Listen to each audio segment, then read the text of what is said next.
ஜெஃப்னால் நினைக்கிறேன் இப்போ. Hello guys, காலை வணக்கம் எல்லாருக்கும். கொஞ்ச நாளாக இந்த வீடியோஸ் ஒன்றுமே காண கிடச்சிருக்காது. கொஞ்ச நாள்னு சொல்கிறத விட ஒரு கிழமையாக இந்த வீடியோஸே இல்லை. இந்த கிழமை வந்து எதிர்பார்க்காத அளவு ஸ்பீடாக போனதால் வீடியோ ஒன்றுமே எடுக்கலாம் போயிடுது.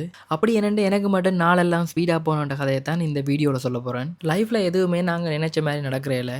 அதுலேயும் சில நேரம் சில விஷயங்கள் வந்து திடீர்னு அடுத்தடுத்து தான் நடந்துடும். அப்படி ஒரு விஷயம் நடந்ததால் தான் நான் உடனடியாக ஜெஃப்னா வர வேண்டியதாக போயிட்டுது. இன்றைக்கு வெள்ளிக்கிழமை, இதே போன வெள்ளிக்கிழமை நான் 2 வீக்ஸ் ஹாலிடே புக் பண்ணேன். அதே வெள்ளிக்கிழமை சனிக்கிழமை வலிக்கிற ஃப்ளைட்டையும் புக் பண்ணேன். இதெல்லாம் யாருக்கு செய்தேன்ட்டு பார்க்கும்போது நான் செய்தது ஒன்றுமே பெரிய விஷயமா எனக்கு தோணலை. லைஃப்பில் எங்களுக்காக எவ்வளவோ செய்திருக்கிறாங்க. அதையெல்லாம் பார்க்கும்போது இதெல்லாம் பெரிய விஷயமே இல்லை. இப்படி ஒரு விஷயத்தால் என் மைண்ட் ஃபுல்லாகவே அதே யோசனையாக தான் இருந்தது. வேறு எதுவுமே யோசிக்க முடியலை என்னால். அதால் தான் என்னால் வீடியோவே எடுக்கலாம் போயிட்டுது. அப்போ இப்போ எல்லாம் ஓகேயான்னு கேட்டால் ஃபுல்லாக ஓகே இல்லை. பட் இது ஒரு லெசனாக எடுத்துக்கொண்டேன். லைஃப்பில் நாங்கள் ஃபேஸ் பண்ணுற ஒவ்வொரு நாளுமே எங்களுக்கு ஒரு லெசன் தான். அந்த லெசன்லேருந்து நாங்கள் ஸ்ட்ராங் ஆகிறதும் ஸ்ட்ராங் ஆகாததும் எங்களை பொறுத்தது தான். நாங்கள் எவ்வளவு ஸ்ட்ராங் ஆகிறோமோ அது எல்லாருக்குமே ஹெல்ப் ஆகும். ஏன்னா அவங்களும் எங்களை பார்த்து மாறுவாங்க. நான் வீடியோவுக்கு ஸ்டார்ட் பண்ண ரீசனும் நான் ஃபோக்கஸ்டாக இருக்கணுமெண்டு. அப்போ தான் நான் ஸ்ட்ராங் ஆகிருக்கலாம். நெக்ஸ்ட் 1 வீக்குக்கு வீடியோஸ் எல்லாமே ஜெஃப்னால் இருந்து தான் வரும். எனக்கும் என்ன வீடியோ செய்வேன் ஐடியா இல்லை. உங்களோட சேர்ந்து நானும் தான் பார்க்க போகிறேன். ஸோ பார்ப்போம் என்ன செய்கிறேன்ட்டு. அடுத்த வீடியோவில் பார்க்கலாம். டாடா, பாய் பாய்.